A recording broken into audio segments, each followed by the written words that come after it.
Hi, I'm Neil Peterson with LED Lighting Supply. Today I'm going to talk about 400 watt metal halide LED retrofit kits. In outdoor fixtures, you have shoeboxes, you have parking lot lights, you have floodlights, you have wall packs, you have canopies. For your 400 watt metal halide retrofit though, we do have our universal kit that will work in almost all those fixtures. For a 400 watt, you need a 100 to 120 watt retrofit kit. That's 15,000 to about 19,000 LED lumens. It comes with a retrofit kit, a module, a universal mounting bracket that can be mounted horizontally or vertically, and the driver.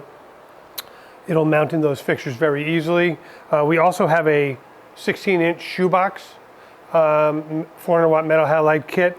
It fits in a 16-inch shoebox. It mounts at the face of the fixture. It also comes with a driver. In both cases, they give you great light. So if you do have a 400 watt metal halide and you want to upgrade it to LED, give us a call and one of our sales reps can talk to you and recommend the right solution. So have a great day. Thank you.